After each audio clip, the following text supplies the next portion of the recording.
Assalamualaikum warahmatullahi wabarakatuh.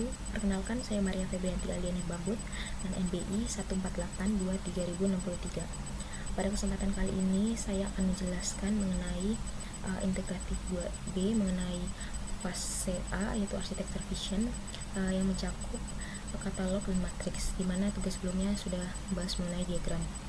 Lalu di sini akan melanjutkan dari studi kasus perpustakaan. Jadi di fase A ini kami sudah menentukan tujuan dari perpustakaan, yaitu visi yang kami dapatkan di sini berdasarkan dari Tridharma Perguruan Tinggi. Jadi tujuan kami itu bukan hanya sekedar membuat sistem yang otomatis, tapi juga menjadikan perpustakaan ini menjadi pusat referensi yang terpercaya, baik itu bagi pengguna maupun Lalu di sini juga ada mendukung pengembangan penelitian dosen, ada memberikan kontribusi nyata dalam pencapaian Tridharma Perguruan Tinggi, lalu ada meningkatkan daya saing universitas dan menjadi wahana pelestarian karya ilmiah bagi sivitas akademika universitas. Sudah visi perpustakaan, lalu ada value. Di sini ada beberapa value. Lanjut ke stakeholdernya di sini. Stakeholder di sini mencakup kepala perpustakaan, ada pustakawan dan staf, lalu ada mahasiswa dan dosen, dan tim IT perpustakaan. Lalu di arsitektur vision yang ingin kami kembangkan di sini adalah ada visi dan tujuan yang sudah dibahas tadi. Lalu di sini ada mencakup dari ruang lingkup, di mana ruang lingkup ini mencakup sistem perpustakaan itu sendiri. Lalu ada manajemen dari 10.000 anggota dan 250.000 koleksi buku serta layanan sirkulasi yang terintegrasi, di mana sirkulasi di sini mencakup peminjaman dan pengembalian buku. Lanjut di sini kriteria keberhasilan kami mempresentasi pertumbuhan koleksi digital dan cetak. Lalu ada jumlah pengguna yang aktif perpustakaan per semester, lalu ada tingkat kepuasan perpustakaannya per mustaka, lalu jumlah pelatihan literasi informasi yang dilaksanakan, ada akreditasi perpustakaan minimal A atau unggul, lalu jumlah kerjasama yang terjalin, dan ketersediaan sistem informasi perpustakaan yang terintegrasi. Masalah yang dihadapi oleh perpustakaan saat ini pun yang setelah kami dapat dari studi kasusnya, yaitu sistemnya masih terpisah dengan proses yang masih manual, lalu laporan yang tidak konsisten, dan keterlambatan layanan dari perpustakaan itu sendiri. Jadi manfaat jika diterapkan sistem otomatisasi di sini adalah efisiensi layanan, yaitu mencakup pinjaman dan pengembalian bisa menjadi lebih cepat. Lalu yang kedua adalah peningkatan akurasi data dan pelaporan. Lalu ada kemudahan akses informasi bagi pengguna yang menggunakan secara online. Untuk biayanya sendiri ini mencakup investasi sistem yang otomasi, ada infrastruktur dari server dan digitalisasi dengan jangkauan yang bertahap selama 5 tahun. Resiko yang dari perpustakaan ini sendiri yaitu ada resistensi staf, ada keterbatasan anggaran dan keamanan data. Lalu di sini sudah diterapkan, kami menetapkan stakeholder katalognya. Di sini katalognya berisi nama, peran, kebutuhan, dan pengaruh. Ada kepala perpustakaan di sini berperan sebagai pemimpin, lalu dia membutuhkan sistem yang dapat mendukung pencapaian sasaran strategis, lalu untuk pengaruhnya tinggi. Ada pustakawan dan staf yang menginginkan sistem yang andal, untuk pengaruhnya sedang. Lalu di sini ada mahasiswa dan dosen sebagai pengguna, dia mengharapkan akses informasi yang cepat dengan pengaruh yang sedang. Lalu ada tim IT dari perpustakaan ini membutuhkan sistem yang aman, stabil, dan mudah dikembangkan dengan pengaruh yang tinggi. Lalu berlanjut ke unsur M, yaitu matriks. Di sini sudah ditetapkan stakeholder map matriksnya. Terdiri dari stakeholder atau penanggung jawab, ada concern yang menjadi perhatian dari stakeholder, lalu respon arsitektur yang ingin kami berikan dari studi kasus ini. Dimana kepala perpustakaan di sini concernnya adalah laporan kinerja layanan dan efisiensi operasional perpustakaan. Jadi respon arsitektur yang kami berikan adalah dashboard analitik yang real time atau secara langsung untuk memantau dan otomatis dari pelaporannya. Lalu ada pustakawan dan staf. Di sini concern utama dari pustakawan di sini melibati proses katalogisasi, peminjaman, sirkulasi yang masih manual. Lalu untuk respon dari arsitekturnya sendiri ini kami akan membuat modul otomasi layanan sirkulasi dan katalogisasi yang terintegrasi dengan sistem. Lalu ada mahasiswa dan dosen. Di sini masih kesulitan dalam mencari dan mengakses koleksi perpustakaan, sumbernya di mana saja. Lalu kami di sini akan memberikan portal web dan aplikasi mobile untuk akses katalog, ada peminjaman dan perpanjangan dari pinjaman. Lalu yang terakhir sini adalah tim IT dari perpustakaan itu sendiri. Concern utamanya masih berintegrasi antar modul dan keamanan sistem data anggota serta koleksi. Jadi sini kami akan memberikan arsitektur berbasis cloud hybrid, lalu ada firewall, enkripsi berbasis SSL atau TLS, dan backup otomatis.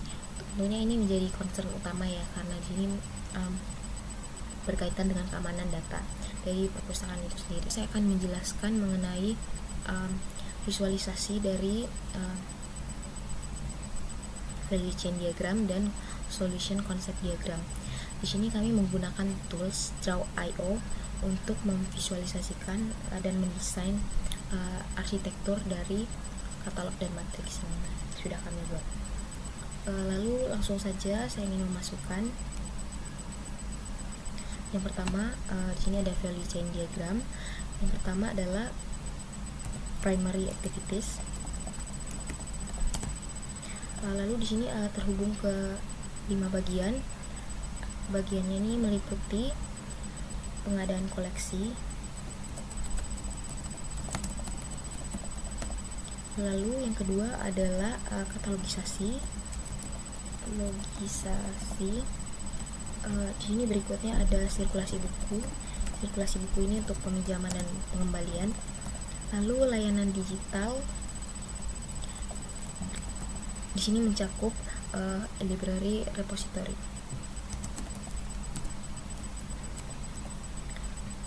Lalu di sini ada pelaporan dan analitik.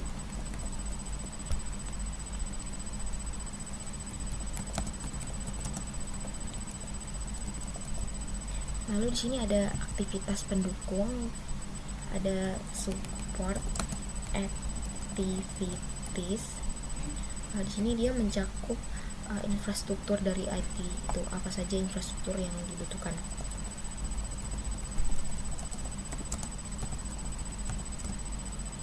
Lalu di sini yang kedua adalah aktivitas pendukung. Kedua di sini adalah SDM. Tentunya SDM ini membutuhkan pelatihan. Lalu ada manajemen dan kebijakan dari perpustakaan.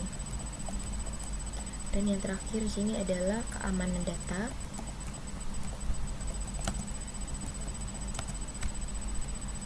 Dan pemeliharaan sistem.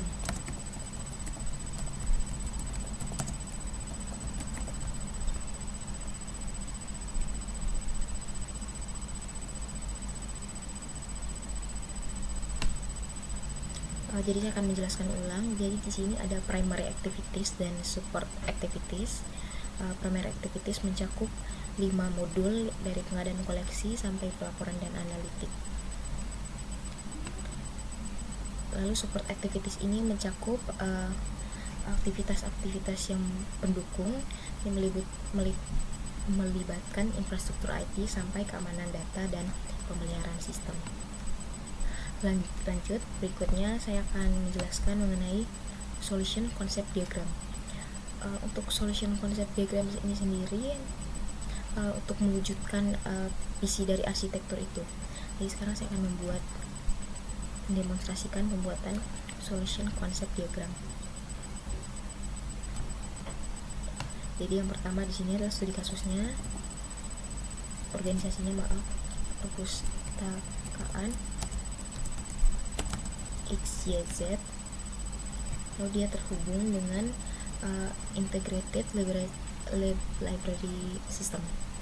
Jadi setelah diotomatisasi.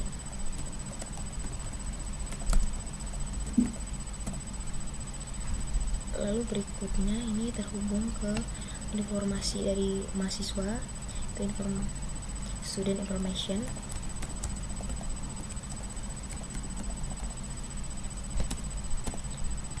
Lalu ini juga berkaitan dengan e-library dan library service.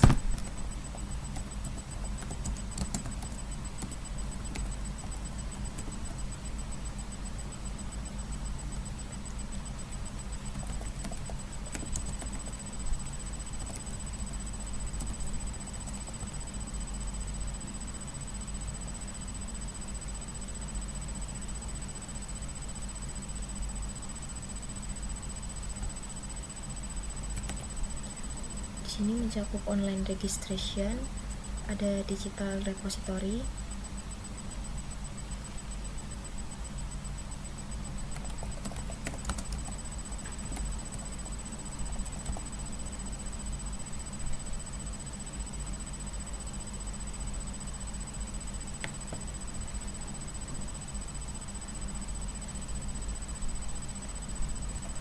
yang kedua adalah digital repository,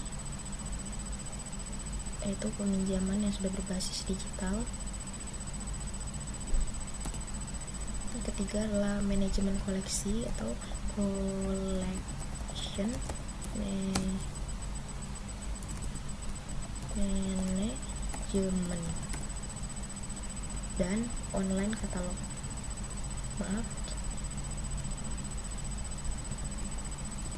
Online katalog.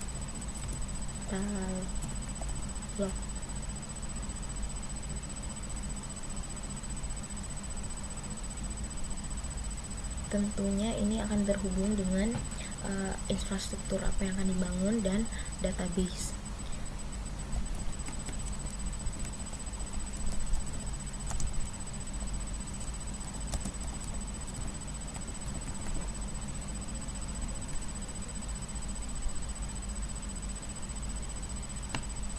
Jadi di sini ada saya ingin menjelaskan ulang. Di sini terdiri dari entitas utama yaitu perpustakaan XYZ, lalu dia mengarah ke Integrated Library System atau ILS. Di sini ini merupakan poin utamanya dari solution concept diagram. Ini akan mewujudkan prinsip dari integrasi sistem. Lalu di sini akan terhubung dengan student information, library dan library service. Lalu akan terhubung juga ke registrasi yang berbasis online tentunya, ada digital repository, collection management dan online katalog, serta ini pasti membutuhkan infrastruktur dan database.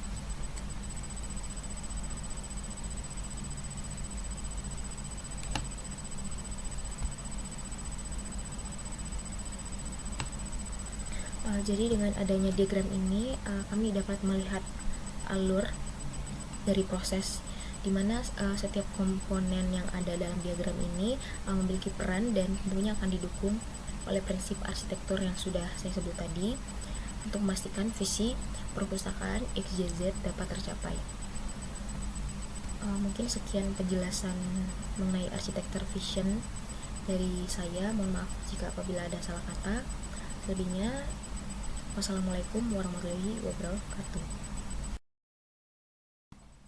Baik, sekarang saya akan menjelaskan mengenai integratif 3B, yaitu fase B, arsitektur vision, artefak D, diagram yang sudah terselesaikan. Di sini ada bisnis proses diagram meliputi pendaftaran anggota, lalu ada manajemen kartu anggota, katalogisasi online, inventarisasi koleksi, pengelolaan status buku, peminjaman buku, pengembalian buku dan notifikasi, layanan informasi buku, dan analisis aktivitas anggota. Langsung saja, yang pertama saya akan menjelaskan bisnis proses modelation quotation dari proses bisnis sistem informasi perpustakaan Universitas XYZ. Jadi ini saya akan jelaskan dan membandingkan dari pendaftaran yang masih bersifat as is atau sekarang dan to be dan yang sudah terotomatisasi. dimulai dari proses pendaftaran anggota perpustakaan yang masih bersifat as is. Jadi di sini ada 3 aktor utama yang terlibat.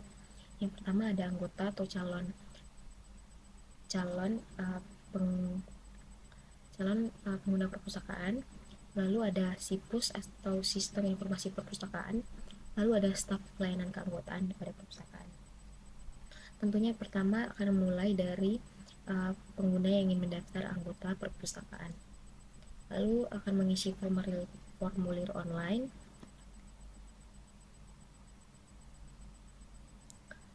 Lalu sistem informasi perpustakaan akan menerima dan memvalidasi nomor induk dari mahasiswa atau dari nomor NPP dari dosen.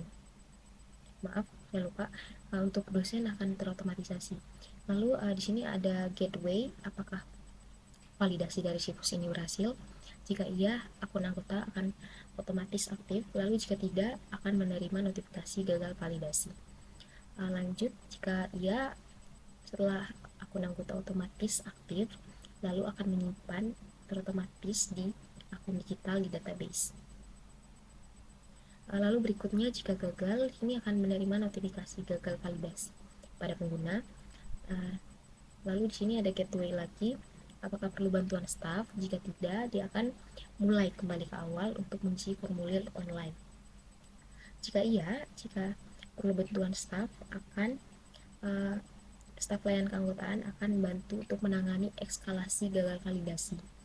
Lalu akan memperbaiki data secara manual, lanjut menerbitkan kartu anggota atau mencetak fisik dan digital ID, lalu menyerahkan kartu ID digital ke anggota. Lalu di sini tadi setelah SIPUS berhasil menyimpan akun digital di database, lanjut ke staf pelayanan keanggotaan akan menerbitkan kartu anggota dan menyerahkan kartu ID digital ke anggota. Berikutnya, untuk proses pendaftaran anggota perpustakaan yang to be atau yang sudah diotomatisasi, di sini aktornya masih sama, dimulai dari pendaftaran anggota perpustakaan, makanya sama. Mungkin yang membedakan itu di sini ada setelah di sistem informasi perpustakaan, akun anggota yang otomatis aktif itu akan langsung terotomatis mengenerate ID anggota secara digital, tidak melalui staf pelayanan keanggotaan. Lalu setelah menyimpan akun dan ID digital di database, akan mengirimkan notifikasi sukses ID dan ID digital otomatis ke pengguna. Maaf, di sini saya lupa menambahkan, prosesnya otomatis berhasil. Lalu untuk dari staf pelayanan keanggotaannya sendiri, ini sama juga akan menangani eskalasi atau kasus gagal validasi yang kritis. Lalu akan memperbaiki data secara manual di sumber data yang valid dan benar, dan akan melakukan validasi ulang sistem. Mungkin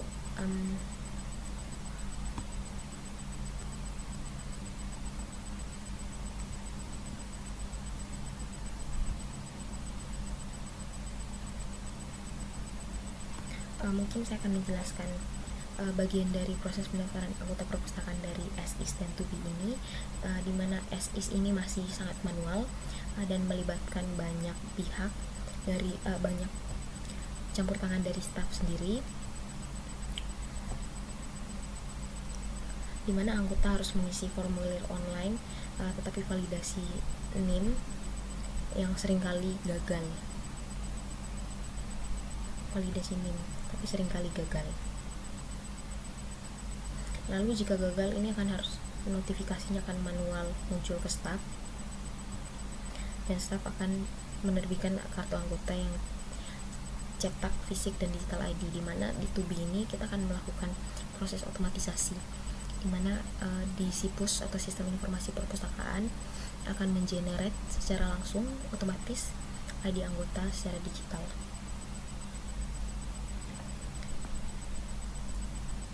Mungkin itu. Berikutnya saya akan beralih ke proses manajemen kartu anggota perpustakaan.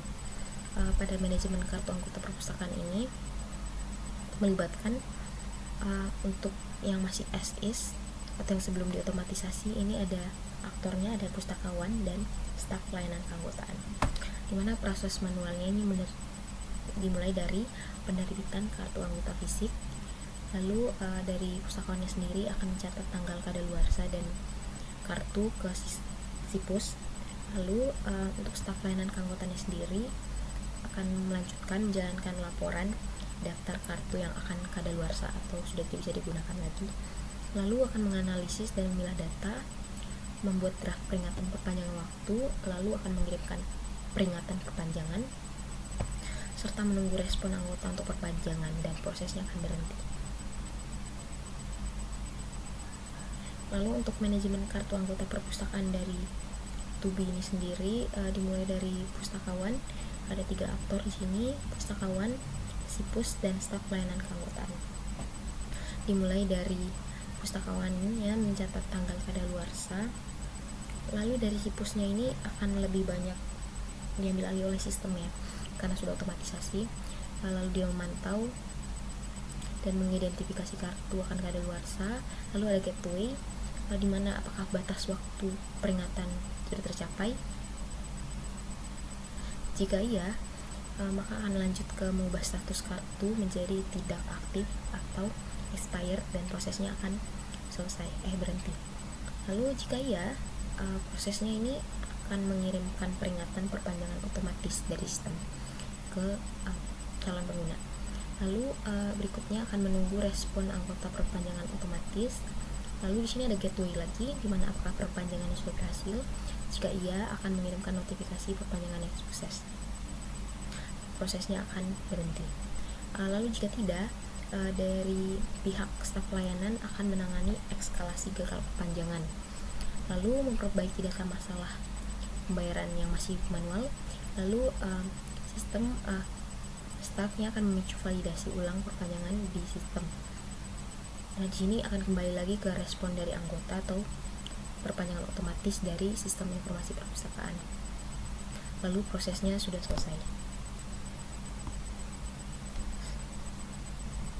Bisa dilihat di sini proses manajemen kartu anggota perpustakaan yang SIS ini masih banyak melibatkan campur tangan dari staf pelayanan keanggotaan.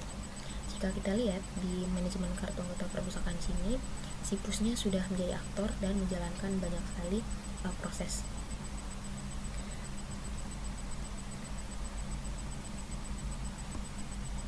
Mungkin perbedaan utama dari kedua proses ini, di mana kondisi SIS ini masih berbasis